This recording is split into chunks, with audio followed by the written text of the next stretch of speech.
Aku mau nanya nih, mungkin pertanyaan yang berhubungan sama anak-anak di seumuranku yang belum menikah. Kan yang namanya menikah itu kan pasti wajib, dan yang namanya menikah itu pasti kedepannya tuh nggak mungkin mulus-mulus aja perjalanannya Pak pernikahan itu.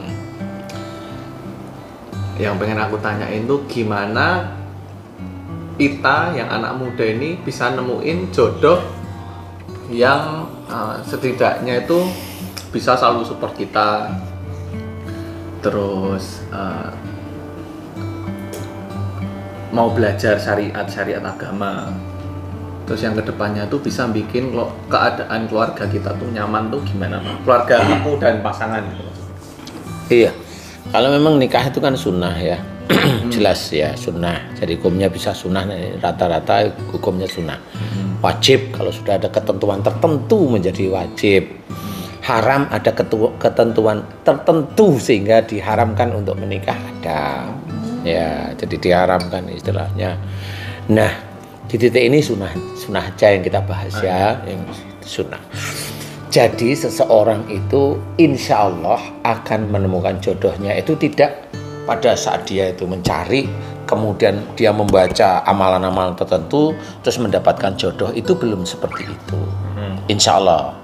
Nah, selama ini biasanya seseorang itu akan mendapatkan jodoh itu tetap diatur oleh Allah Ta'ala sekufu, diatur oleh Allah Ta'ala sekufu. Contoh, umpamanya kamu mendapatkan jodoh pada saat tersebut umpamanya. Jodoh itu pendekatan ya, pendekatan pada seorang wanita, calon lah ya. Pada saat tersebut itu yang Bapak tidak tahu, tidak ngerti sehari-harinya kamu itu dengan calonmu itu bagaimana, yang kamu nggak tahu orang tuanya kayak apa. Nah, suatu ketika kamu itu ada suatu keadaan yang menjadikan itu tidak menjadi menikah dengan keadaan tertentu, dan itu tahu mamanya, sehingga Bapak bilang ini nggak usah menikah, kalau sudah begini nggak bisa menikah. Setelah nggak bisa menikah baru dikorek semuanya, mamanya nggak tahu, memang nggak jadi menikah, mamanya kamu tidak menjadi menikah. Nah, pada saat tidak menjadi menikah itu gimana kok bisa nggak jadi menikah? Karena ketahuan entah di keluarganya itu ada sesuatu kesalahan dari keluarganya. Bisa aja keluarga itu nggak sadar kalau itu salah. Ada ego dari keluarganya, tapi nggak sadar mereka itu bahwa itu egois. Tidak sadar bahwa dia itu ada penekanan, push ke kamu umpamanya. Karena kamu nggak pernah cerita sama bapak umpamanya, ya nggak ngerti bapak. Nah, suatu ketika Bapak hanya melihat ini kayaknya nggak bisa diteruskan, ya. Nah, nggak bisa diteruskan. Setelah nggak bisa diteruskan, bubar mamanya, nggak jadi nikah. Nah, di situ kamu baru bilang, nggak taunya calonmu itu dulunya kalau mamanya lagi berantem, mintanya langsung putus, mintanya langsung putus seperti itu. Nah, karena kamu itu mencoba menjaga biar tidak tahu ke Bapak, akhirnya kan itu kamu tutupi sebenarnya. Yang Bapak nggak tahu. Benar nggak sih? Benar. Berarti sebenarnya tuh dalam memilih jodoh itu harus ada keterbukaan. Nah, itu salah satu. Istilahnya kalau mamanya Bapak cerita bahwa benar nggak mamanya kamu itu, karena kamu itu kelihatan cinta. Nah, cinta itu cinta itu maaf ya cinta itu ini ya, cinta itu seperti kentut. Iya, cinta itu kayak kentut, disimpan itu sakit perut, dibuang bikin ribut. Jadi janganlah makan cinta ya. Nah, ini begini, umpamanya nggak taunya kamu menyimpan selama ini itu, kalau dia ribut itu nggak taunya pengen putus. Nah, itu kan menekan kamu, sehingga kamu itu karena rasa cintamu yang kayak kentut itu gitu. Maaf ya guys. Sehingga kamu nggak terbuka dengan Bapak. Kamu merasa hanya ingin dengan dia. Paham? Tapi oleh Allah Ta'ala, nggak taunya kamu diselamatkan oleh Allah Ta'ala. Suatu ketika yang membuat itu bisa bruk atau pecah atau putus itu ada egois, ada push, ada tekanan, ada dan sebagainya. Umpamanya bapak tahu, umpamanya. Sehingga bapak bilang, jangan diteruskannya seperti ini, kamu akan rusak nanti. Nah, itu kalau sudah tahu itu, bapak tahu, itu adalah petunjuk dari Allah Ta'ala. Yang selama ini umpamanya kamu tidak pernah cerita. Satu, petunjuk dari Allah Ta'ala melalui bapak. Yang kedua, kamu diselamatkan oleh Allah Ta'ala masa depanmu besoknya. Karena dengan kondisi bruk itu bubar sehingga kamu tidak tertekan lagi. Tidak merasa dioyak-oyak lagi. Besok sekira 20 tahunan kamu insya Allah nggak akan terkena stroke. Lah iya, karena kamu dioyak-oyak terus kan kamu bisa stres. Iya kan? Bisa stres itu. Nah, stres gimana? Suruh bikin rumah nggak bisa kan stres lama-lama. Ya itu salah satunya seperti itu. Nah di titik itulah Allah itu sebenarnya menyelamatkan untuk kamu, keluargamu itu diselamatkan oleh Allah Ta'ala. Bagi dia itu tidak diselamatkan. Bagi dia adalah menurut dia kemenangan. Bisa aja dia itu ngomong menurut keluarganya, wah nggak taunya Viko itu nggak mutu. Orangnya itu barangnya jelek gitu. Siapa tahu memang orangnya ngomong begitu ya. Itulah orang-orang arogan, merasa dia itu presiden, merasa dia itu bisa menekan siapapun. Nggak boleh seperti. Nah, bagi orang itu dia akan nanti bertemu dengan lawannya. Bagi kamu bisa aja kamu diselamatkan. Nah, ini kenapa seperti itu? Nah, di sini ada pelajaran bahwa kalau kamu ada persoalan, bertanyalah pada yang tahu. Kalau kamu punya orang tua, bertanyalah pada orang tua. Paham? Nah, kalau di titik ini, loh itu kan terjadi umpamanya. Tapi kalau gimana caranya sebelum itu terjadi? Nah, ini yang penting nih bagi remaja-remaja. Nomor satu adalah hormati orang tua. Karena ridha Allah itu tergantung ridha orang tua juga. Kalau kamu umpamanya sejak awal itu tidak menghormat pada orang tua, tidak nurut umpamanya, ngeyelan umpamanya, ya dapatnya ya begitu-begitu itu. Sekufu. Kenapa? Kamu dikasih tahu kan ngeyel. Umpamanya. Dapatnya kira-kira ngeyel enggak? Nah, itu sekufu itu. Nah, cuma barangkali Allah melihat banyak sisi. Sehingga di situ kamu akan belajar. Akhirnya umpamanya kamu nurut. Nah, di situ nanti bisa aja mendapatkan seseorang wanita yang muslim, yang solehah, yang memang betul-betul ada di jalan Allah, mau nurutin kamu, tapi bukan nurut asal nafsumu, nggak boleh, ya toh? Nurut di titik-titik bagus. Nah, orang-orang rata-rata tidak tahu, anak-anak muda zaman sekarang itu tidak tahu. Biasanya dia itu kalau sudah banyak ngomong, dianggap oleh orang tuanya cerdas. Kalau dia itu berani sama orang tuanya, dianggap ini besok punya rasa tanggung jawab yang kuat. Oh, belum tentu. Bisa aja besok memang suatu ketika kalau anak-anak seperti ini, remaja seperti ini, dia menemukan calonnya yang sama. Hobinya menekan. Kalau dia berani sama orang tuanya, menekan orang tuanya, nanti dia akan dapat calon itu menekan biasanya. Kalau itu mau diomongkan ke orang tuanya, itu bisa menjadi salah satu cara untuk gimana caranya saya nggak tertekan ya dalam kehidupan rumah tangga saya. Itu harus seperti itu, dirembuk. Kalau momennya kamu dulu itu nggak dirembuk, nah itu salahmu. Tapi kalau udah tahu, ya dirembuklah. Nah, kalau sudah begitu, ini kita ambil satu fokus saja di titik ini, bahayanya apa? Kalau anak itu tidak tahu, nah ini kalau anak itu tidak tahu kesalahannya, kemudian dia menutupi, kamu menutupi kekurangan pasanganmu, mamanya, calonmu ditutupi, yang namanya bangkai itu pasti nanti akan tercium.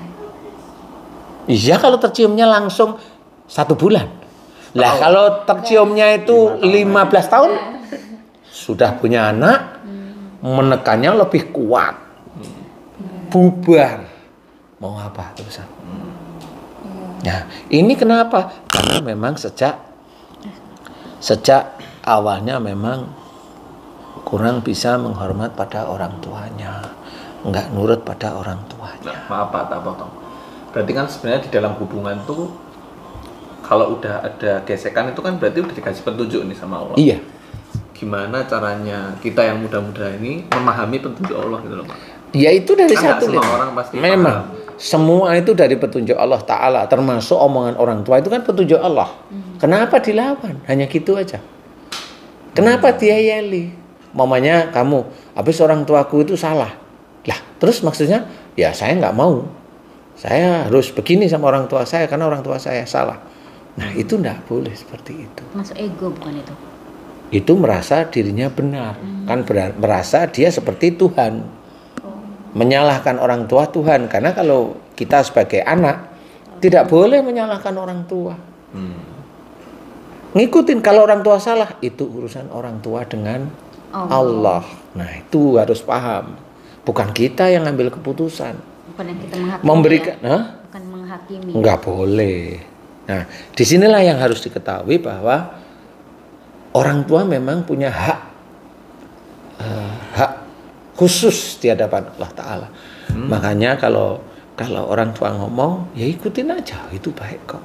Enggak usah di ini. Kalau orang tua salah, itu urusannya sama Allah. Bukan dengan kita sebagai anak. Kalau orang tua salah sama ibu, salah sama ayah, atau ayah salah sama ibu, itu urusan mereka berdua sama Allah. Kalaupun mau memberikan nasihat, kasih nasihat. Tapi kan bukan marah, bukan dendam, bukan benci, bukan ada sesuatu yang nggak boleh seperti itu. Nah, nantinya yang ditakutkan adalah si anak ini nanti akan menemukan seseorang yang sekufu dengan dianya pada saat seperti itu. Jadi kalau dia menekan, biasanya nanti dapatnya ya orang yang menekan. Nah, ini bahaya. Nah, kalau punya anak tahu-tahu bisa gimana? Pusing juga. Kan pusing ya. Sudah punya anak, uangnya nggak ada mamanya. Padahal umur sudah mulai kewut mamanya lah. Kan gitu kan harus dipikirin. Pak mau nanya. Iya ini make coba. Dibalik tuh. Nah. Mau nanya kan tadi Bapak bilang kalau jodoh itu cerminan diri sekufu gitu kan Pak. Nah, itu gimana caranya kita dapat pasangan yang sekufu? Kayak teman-teman aku ada tuh udah bareng lama, yang satunya baik, yang satunya galak. Sebaliknya kayak gitu. Nanti ceweknya yang baik, cowoknya yang galak, neken, terus masih aur-auran gitu, gimana sih Pak? Iya, itu sama seperti penjelasan Bapak tadi ke Masmu. Jadi seseorang untuk mendapatkan jodoh sekufu yang baik di mata Allah Ta'ala itu memang diawali dari hormatnya kepada orang tua. Hormatnya kepada orang tua itu nanti dibalaskan oleh Allah Ta'ala, pasangannya nanti hormat kepada dia. Enggak ada penekanan, dia kan hormat. Nah, inilah yang jarang dimiliki oleh anak muda zaman sekarang. Kalau umpamanya dia tahu agama, orang tuanya kurang, ya dia benci. Nah, nggak boleh seperti itu. Harusnya dinasihatin dengan cara kata-kata yang baik. Kalau memang mau dinasihatin, kelihatannya itu orang tuanya memang ngeyelan, ya nggak usah dinasihatin, didoain aja orang tuanya soleh atau solehah, seperti itu. Nah, yang seperti itu banyak, karena memang sejak awalnya si remaja itu, temenmu itu ya seperti itu, dikasihin orang tuanya susah, dinasihatin susah, semaunya sendiri. Nah, ini mau gimana? Lah besok kalau ketemu sama pasangannya ya sekufu itu ya itu. Walaupun dia kelihatan sholat, sekufu itu tidak hanya cuma tidak hanya cuma satu level strata pendidikannya umpamanya. Tidak seperti itu. Sekufu itu ya haknya Allah Ta'ala. Kalau orang kan mikir sekufu kan dia mencari sekufu. Dia mencari sekufu. Mencari itu maksudnya dia levelkan sendiri grade-nya dia. Kalau dia anak orang kaya, grade-nya ketemunya orang kaya. Kan seperti itu. Kalau grade-nya dia itu orang kaya, mau dapat orang yang nggak kaya, nggak mau. Nah ini kan nggak bisa seperti itu. Tetapi orang yang punya ego untuk sekufu maksudnya dia, iya seperti itu. Padahal bisa aja dia kalau memang baik, nurut, sekufu itu ketemu sama orang yang nggak harus kaya. Tetapi orang ini nurut, paham, diajak ngomong itu enak, masuk, nyaman, tidak menekan, kan begitu.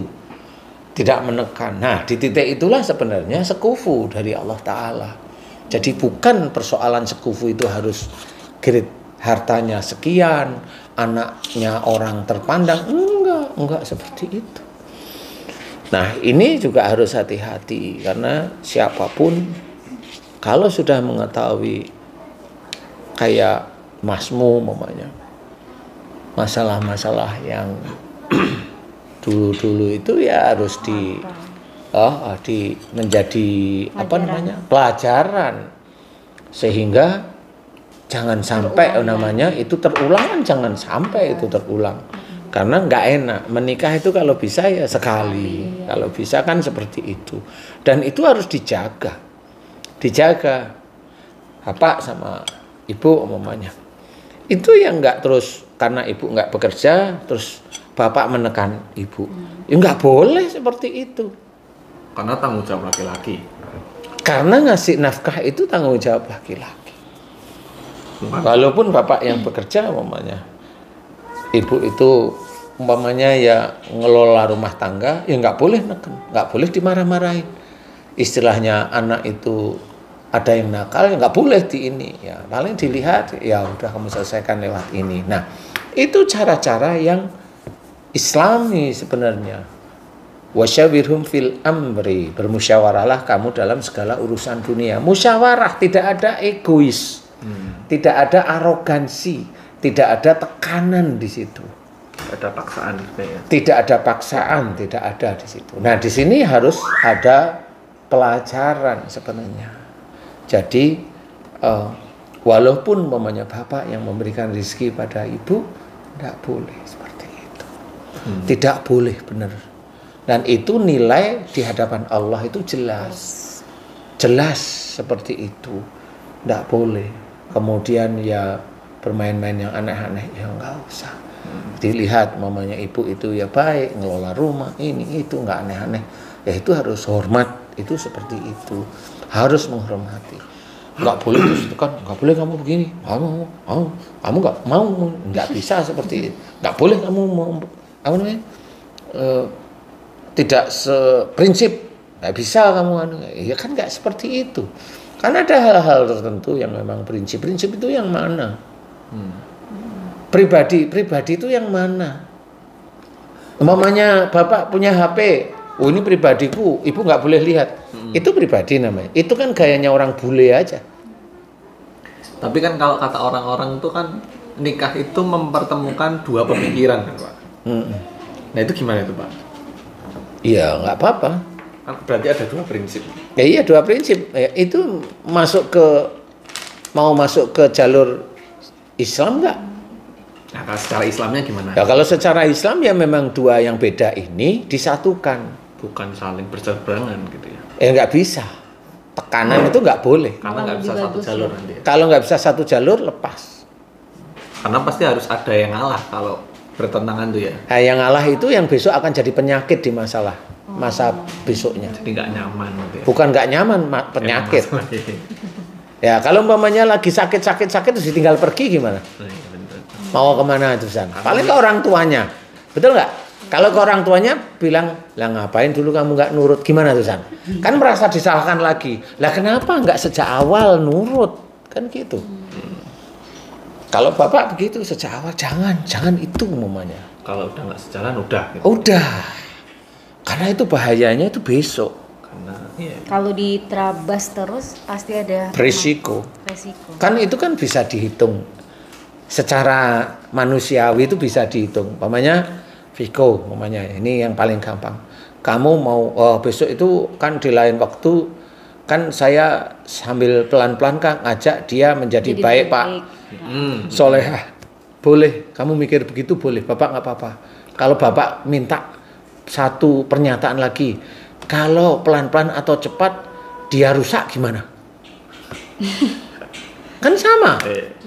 Itu kan sama sebenarnya. Itu gambling berarti ya. Loh, sebenarnya boleh kamu ngomong seperti itu, tapi kan kelihatan dia nurut atau tidak. Oh, harus dilihat dulu sih orang Dilihat ini si punya orang itu. Lah kamu, tipe yang dengar atau enggak gitu ya. lah kamu karena cinta kamu menutup diri.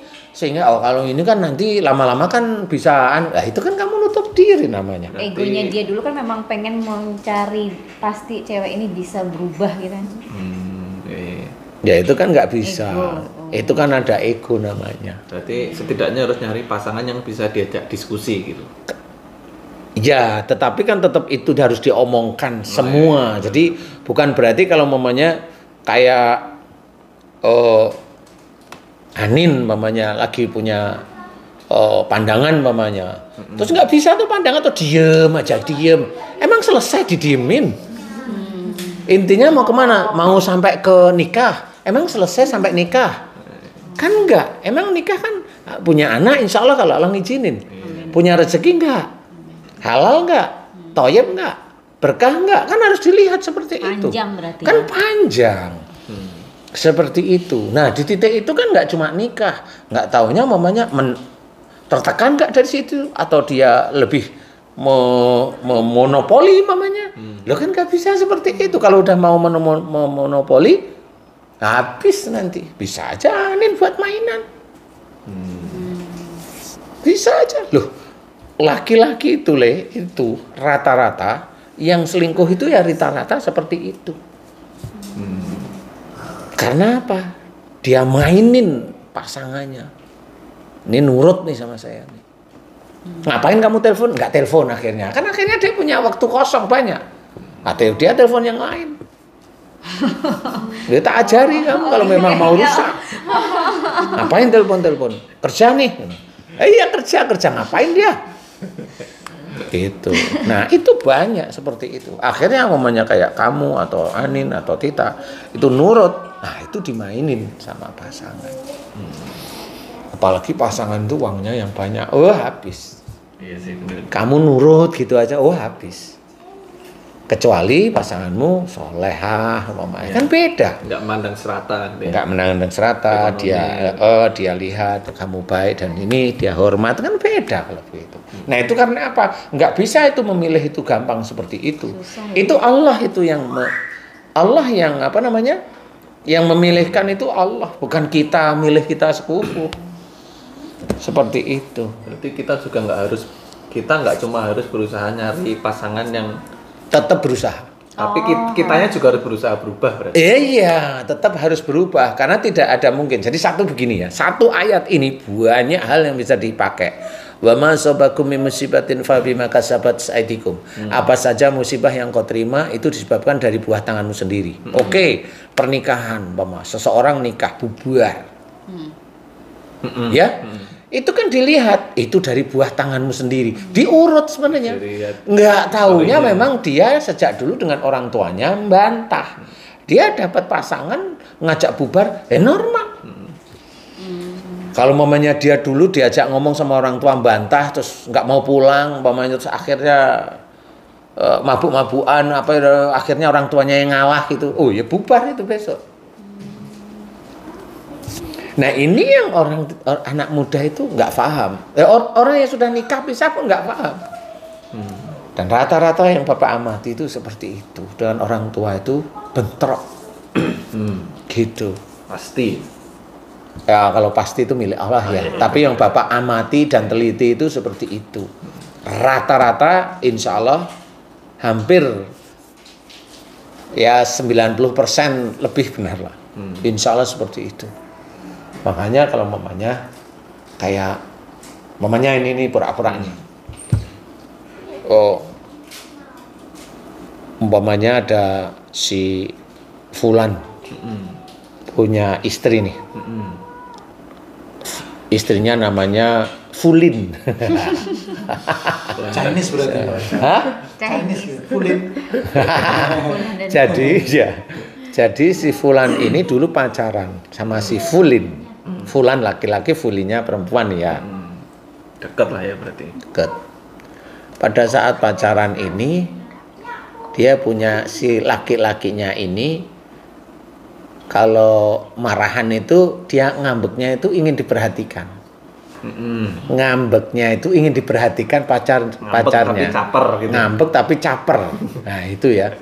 Banyak orang yang kayak gitu. Itu lagi-lagi ada. Tapi si perempuannya ini karena memang sayang, dia bantu, dia bangkit. Ya si laki-lakinya ngerti, memang dia itu juga ngambek tapi yo nggak ingin pisah. Akhirnya jadilah ke jenjang pernikahan. Jenjang pernikahan sama. Suatu ketika si Fulan ini laki-laki selingkuh nih, ya.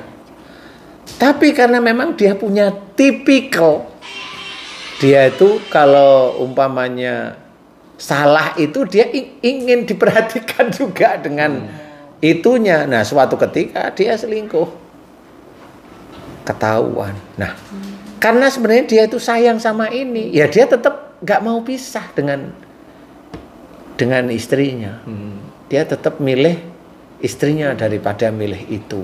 Karena memang dia sayang aslinya. Paham?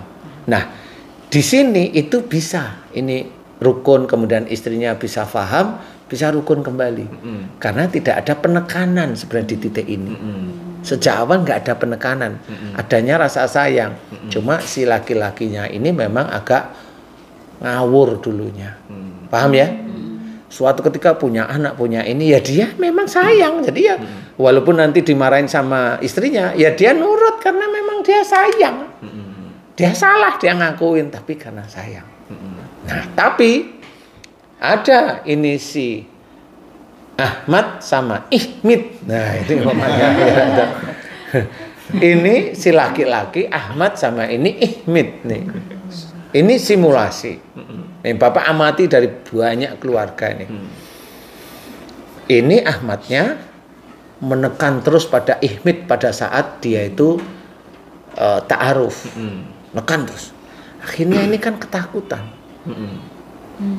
Dia nekan, ketakutan. Karena si Ihmid ini nggak mau diketahui sama keluarganya, dia jaga dia. Kelihatannya baik-baik aja dengan Ahmad. Si Ahmad, nggak perlu cerita dia karena dia laki-laki. Dia jagain. Ini yang jaga nih. Tapi ini neken, berarti ini ada push di sini. Nah, sebenarnya dari pertemuan ini sebenarnya bisa dilihat yang nekan ini jauh dari hidayah Allah sebenarnya. Karena walaupun dia seorang muslim nggak boleh dia nekan. Nekan dalam segala hal. Nekan dalam segala hal. Gimana sih Om? Apa? Maksudnya nekannya itu kayak gimana? Nekan itu umpamanya saya lakinya, Viko perempuan umpamanya. Ini baru pacaran nih, baru ta'aruf nih ya. Saya sudah ngomong kamu nggak boleh kerja umpamanya, atau kamu harus kerja. Kata-kata kamu nggak boleh kerja sama kamu harus kerja, itu kan paksaan sebenarnya. Ada harusnya. Ada harusnya. Kamu nggak boleh kerja, itu harus. Kamu harus kerja, ya harus tetap ada. Itu ada harusnya, itu paksaan.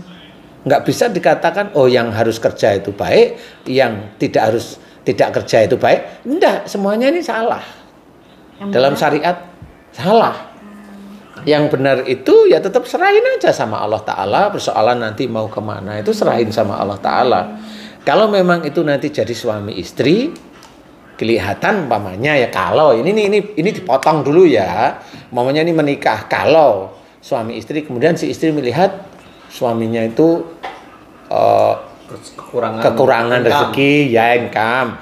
Terus dia bilang, dia mau bantu. Pak, Mas, boleh nggak saya bantu? Nah, ini ridho nggak? Kalau dia bilang ridho, Oke, nah itu boleh dari sisi Bukan syariat. karena lelakinya memaksa untuk Nggak bisa memaksa. seperti itu. Oh. Itu sudah ada paksaan. Dalam ta'aruf itu sudah ada paksaan. Tapi kalau gini Pak, kalau misalnya laki-lakinya nih pas-pasan nih, Mm-mm.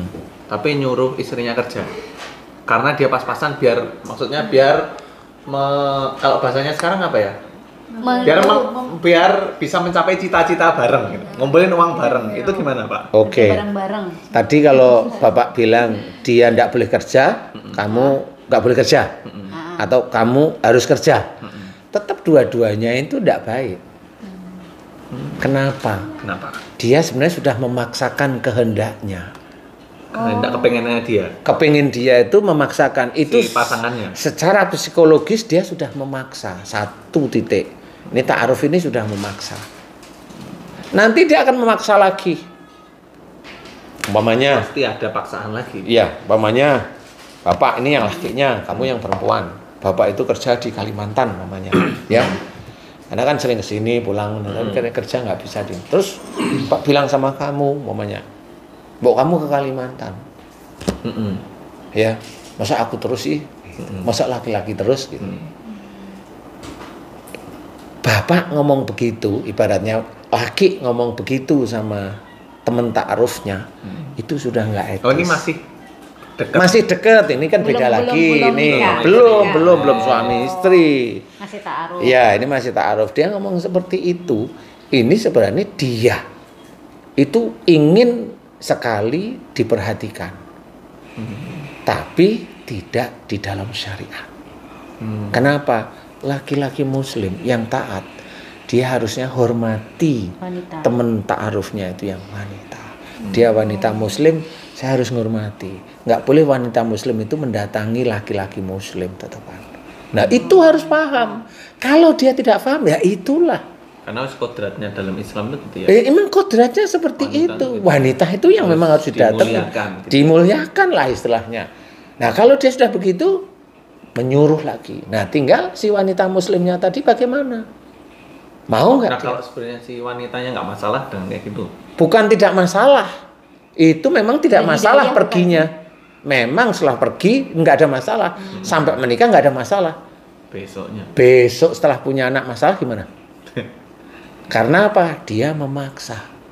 Wong belum ada ketentuan ini sudah memaksa, itu berarti besok kalau sudah kena selesai. Wanita itu paling rentan di titik itu. Padahal hal kecil ya kayaknya. Itulah yang harus difikirkan, karena di dalam Islam itu orang yang mau berpikir itu akan beruntung. Ini persoalan syariat, harus difikirin seperti Itu itu. kan kayak persoalan anak muda aja itu. Lah itu kan tetap semua kehidupan itu ada ayat-ayatnya dalam Quran. Makanya harus berpikir. Kalau mau beruntung, kalau nggak mau berpikir, saya kan cinta sama dia, ya kan nggak apa-apa. Lah iya nggak apa-apa, silahkan. Tapi besoknya Iya. mau apa coba? Makan cinta. Kan makanan cinta, kayak tadi apa? Inilah yang orang selama ini tidak paham sehingga bubar semua. Kalau enggak nyimpen, akhirnya stroke. Kalau enggak nyimpen, akhirnya kanker. Karena yang satu begini, ya kalau begini terus dia masih sayang nggak ada apa-apa. Begini terus dia nyari aja wanita lain. Gimana nih Pak? Dia udah diem tapi masa dia ngomong, loh kan aku sudah nurut kamu. Loh, salah sendiri nurut kalau dia begitu gimana? Mau ngomong apa tuh San? Loh kan aku sudah menganu keinginan kamu. Lah kan aku belum mati ya, kamu harus nurut keinginanku. Keinginanku apa? Lah aku ingin punya istri lagi. Lah kan repot lagi jadinya. Lah aku kan nggak setuju kalau kamu punya istri lagi. Ya udah Lah cerai. ya udah pisah aja. Loh, selesai nggak itu? Pusing. Nah pusing. Kemana dia? Mau ke rumah sendiri sama anaknya? Hah nggak mungkin. Pasti ke orang tuanya. Lah orang tuanya kan lihat, lah kan dari dulu udah tak kasih tahu, kan gitu. Berarti kan itu harus aware sama petunjuk yang dikasih Allah Iya, gitu berarti ya. itu Pak? udah petunjuk ya. Kalau udah seperti itu, berarti Allah itu memberikan keselamatan bagi yang mau berpikir. Bagi mau yang berpikir. Iya. Kalau umpamanya ini kok kayaknya dalam syariat udah mulai nyala-nyalai terus, ya harus berhenti. Kayak itu stop. Oh, kamu jadi nikah, kamu seperti itu. Itu harus berani seperti Mengambil itu. keputusan. Mengambil keputusan seperti itu harus berani. Karena itulah yang sebenarnya besok di depan. Keluargamu mau bawa kemana? Coba kamu harus berpikir. Ku anfusakum wa alikum naro. Ya, jagalah dirimu dan keluargamu dari api neraka. Kamu yang laki-laki aja nggak bisa jaga dirimu dari api neraka. Lah kenapa? Ngikutin sama wanita di mana wanitamu itu nggak taunya arogan malahan. Dan dia dibantu oleh Orang tua. kruni-kruninya. Nah, gimana kamu? Nah, nggak bisa kamu mau masukkan istrimu ke surga. Nggak bisa, kamu akan ikut ke neraka akhirnya. Karena gagal menjadi imam tadi. Nah, karena gagal menjadi imam. Tahu nggak? Nah, berapa puluh tahun kamu Nganggur. akan Di neraka. menjadi iya. kehidupan di Nah, petunjuk Allah itu ada di dekat sebenarnya. Bagi seorang muslim itu petunjuk Allah itu ada di dekatnya. Kalau hatinya dia itu sudah kayaknya aku nggak srek nih. Kok begini saya harus ngomong nih sama orang tua saya. Nah, itu harus ngomong, kalau enggak bubar. Besok bubarnya, bukan sekarang. Ya, berarti harus ada keterbukaan pertama. Ya, jelas seperti itu. Terus diskusi lah ya berarti kalau punya. Kan musyawarah. Kan bukan mau menutupi. Ya, Kan itu kan menutupi aib. Loh, kamu itu belum jadi suami, belum jadi istri. Kenapa kamu tutupi aib? Itu bukan aib, itu kebodohan. Kalau Bapak, itu kebodohan. Bukan aib itu. Itu masih bisa memilih. Kan seperti itu.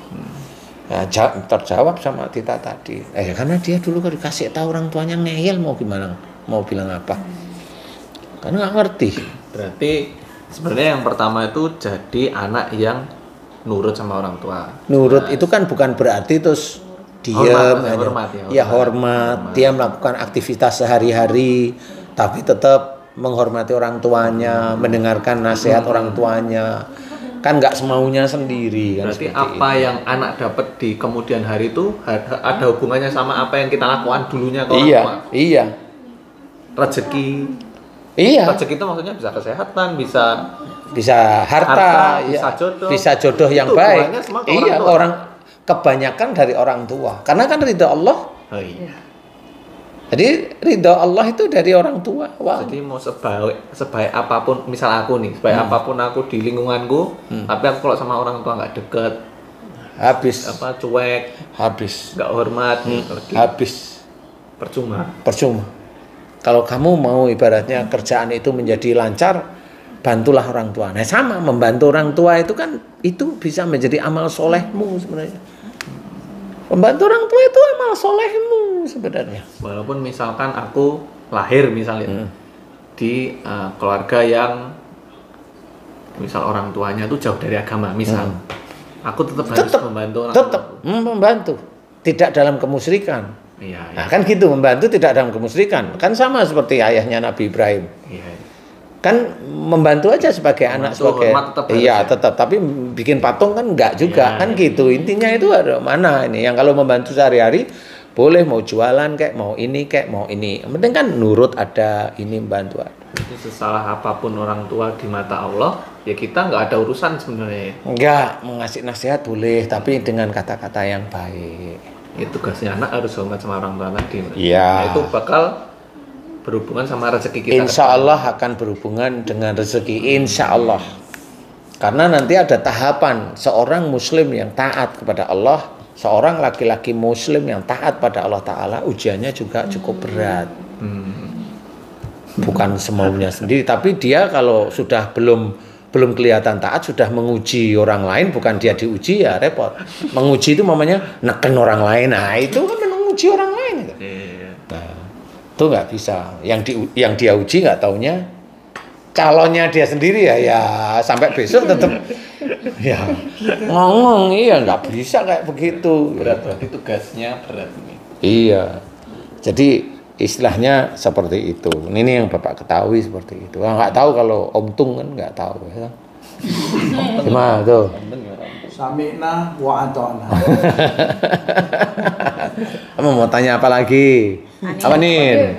Om, Anin mau nanya nih Om. Kan anak muda zaman sekarang nih ada istilahnya LDR tuh Om, long distance relationship. Nah, kalau misalnya kita dapat kenalan atau pasangan yang jaraknya jauh, apakah itu tuh kayak petunjuk juga buat kita, kayak ujian gitu? LDR itu apa kayak LRV gitu? Enggak lagi LR. MRT, LRT, Itu kereta itu. itu kereta ya. Kereta cepat. Gimana tadi? Misalnya jarak istilahnya hubungan jarak jauh, jadi kenalan kita itu jaraknya jauh dari kita gitu. Apakah itu petunjuk buat kita atau ujian gitu Om? Ujian sebenarnya, iya, ujian aja. Cuma tinggal nanti dilihat. Seorang Muslim itu boleh memilih sebenarnya ya, boleh memilih dia bisa menolak atau enggak. Masalah LDR itu kan tergantung orangnya sendiri. Jadi orangnya kalau memang sama-sama sama-sama membutuhkan, sama-sama hormat, ya nggak ada masalah. Tetapi kalau nggak usah LDR, yang deket aja berantem juga banyak, kan gitu. Jadi nggak usah LDR. Jadi LDR itu hanya ujian aja, umpamanya kayak posisi-posisi kamu kenal dengan seseorang laki-laki tempat jauh, yaitu ujian aja. Ujian itu kan harus dihadapi, dipelajari, difikirkan, nanti disimpulkan, kemudian baru diputuskan. Jadi itu kan ujian ya. Jadi nah di titik itu apa yang kamu kerjakan atau apa yang dia kerjakan itu kan masuk memori itu nanti. Istilahnya kalau pembukuan itu ada debit, ada kreditnya. Istilahnya seperti itu. Istilahnya kalau tadi saya cerita, kalau memang di dalam perkenalan atau ta'aruf itu menyusahkan ya nggak usah. Harus sedini mungkin. Jangan umpamanya kayak masalah yang dihadapin Viko dulu itu kan nggak tahu jadinya. Jadi ya jangan seperti itu. Kalau itu susah semua. Tapi itu menjadi tidak susah kalau itu memang selesai sebelum waktunya. Jadi itu tidak susah. Tetapi ya itu petunjuknya Allah seperti itu. Sehingga tahu apa, oh ya saya akhirnya nyusahin orang tua ya. Kan tahu. Tapi kan jangan diulang yang seperti itu. Nah itu kan pelajaran. Jadi jangan sampai ke titik itu. Kalau memang udah kelihatan, nih kayaknya tanda-tanda sudah ini, ngomong aja mamanya, ngomong aja sama yang ini, ngobrol aja santai. Siapa orang yang kamu percaya atau kamu anggap tua, bijak, kamu anggap bisa jadi teman, bisa jadi bapak, bisa jadi guru, bijak dan sebagainya, ngobrol aja santai. Nah itu petunjuk itu nanti kan dibuka dari segala lini istilahnya. Nah di situ ya nggak usah takut. Karena Allah aja. Nah kan karena Allah memutuskan itu karena Allah boleh. Bukan karena nafsu. Tapi sudah melihat sesuatu yang tidak baik di situ. Nah sesuatu tidak baik kalau itu tutupi, ya itu kayak bangkai tadi. Itu kan kelihatan juga gitu. Ya sebenarnya udah kelihatan kalau bangkai. Oh iya sih. Karena ditutupi. Karena ditutupi ya kan udah tahu sebenarnya. Ya kan sih benar. Coba ya benar. Coba benar enggak sih? Benar. Orang yang nutupi kita. Kalau kamu mamanya lihat bangkai itu, bangkai nih saya tutupin nih. Biar ini orang nggak tahu. Kan kamu tahu itu bangkai sebenarnya. Tapi kita tutupin. Kamu tutupin. Ya itu sudah petunjuk gitu. Ya kurang lebihnya begitu. Jadi LRT atau MRT tadi saya nggak tahu. Oh LDR. KRL, MRT, LRT. Itu ada di Jakarta guys. Nah itu ya harus diketahui. Karena kalau enggak nanti nyesel. Satu momennya kayak kamu yang nyesel. Kedua orang tuamu nyesel. Ketiga semuanya itu kamu merasa nanti malah disalahkan. Merasa aja. Tapi nggak usah. Kalau memang itu kelihatan kayaknya enggak. Bismillah. Nah berani begitu ya. Nanti Allah menilai. Oh kamu ngerti toh. Oh begitu. Nah nanti kalau ngerti mulai nanti diangkat. Dilihat. Diperlihatkan. Nanti petunjuk berikutnya. Kalau saya sih seperti itu ya. Selama tetap masih hormat pada orang tua. Sering minta maaf sama orang tua. Sering minta maaf. kalau memang dulu sering salah, minta maaf. Kemudian insya Allah nanti ada waktunya akan ketemu seseorang yang memang pas. Tidak perlu mengejar waktu umur itu ya Mas ya. Kan ada Tidak, umur. biasa aja, tidak usah takut, Bismillah Takut sama aja. umur. Karena nggak tahu kita itu mau bagaimana kan tidak tahu. Tapi kalau memang karena Allah, pasti nanti Allah memperlihatkan petunjuk lagi. Petunjuk itu, ya itu petunjuk itu emang nggak tahu kita itu. Kalau saya sendiri kalau di ini ya baru ini petunjuk Allah nih, gitu insya Allah. Tapi obrolan kita ini bisa jadi petunjuk nggak, Pak? Kira Ya bisa. Bisa untuk orang. berarti semua nasihat baik itu bisa jadi petunjuk. Nasihat baik itu petunjuk menuju Allah. Jadi kalau Bapak cerita itu benar berarti ada tentang ayat-ayat Qur'annya, ada tentang masalah psikologis yang berhubungan dengan akhlak, ada persoalan berapa bulan, berapa tahun yang akan terjadi di kemudian hari dari saat ini. Karena ayat yang tadi itu berhubungan dari apa saja musibah yang kau terima itu dari perbuatan tanganmu sendiri. Wah, itu harus dilihat, berarti seorang yang melakukan suatu kesalahan saat ini itu besok itu bisa mendapatkan, nggak bisa omong kosong. Ini Allah menceritakan gitu. Tinggal menunggu waktu aja. Itu. Jadi kalau Bapak bukan asal cerita, insya Allah enggak. Tapi pengalaman Bapak amati, siapapun orang itu Bapak amati, sehingga oh begitu ya Allah cara menyampaikan kepada hamba-hambanya itu seperti itu. Kalau hamba-hambanya itu ngeyel dengan orang tuanya, nanti disampaikan oleh Allah Ta'ala seperti ini. Seperti itu. Amin. Alhamdulillah, insyaallah. Ya intinya emang harus nurut sama orang tua. Bukan berarti kalau anak itu harus nurut orang tuanya terus ngerjain anaknya. Ya nggak boleh juga gitu. Nggak boleh semena-mena juga. Nggak boleh. Kalau tapi orang tuanya itu menyuruh anaknya memang untuk menjadikan anak yang soleh, boleh. Nah itu boleh. Nyuruh sholat, nyuruh ngaji, nyuruh sesuatu yang memang itu mendekatkan diri pada Allah Ta'ala, boleh. Dan itu tidak boleh dilawan. Kamu nak besok jadi anak yang solehah, insya Allah. Kan seperti itu. Jadi nggak bisa terus. Ini, tapi yang nyuruh sholat juga orang tuanya harus sholat dulu. Bapak udah sholat belum? Belum. Kok nyuruh sholat gitu. Harusnya sholat jamaah dong. Ya paling tidak seperti itulah. Ya. Nah itu harus belajar semuanya. Sehingga nanti sebenarnya susunan dari keluarga sakinah mawaddah warahmah itu memang diawali dari awal itu. Dan itu si anak itu juga diawali dari orang tuanya juga. Kalau orang tuanya itu ngawur aja, ya anaknya yang ikut-ikutan ngawur. Pasti. Karena ada genetik ngawur gitu.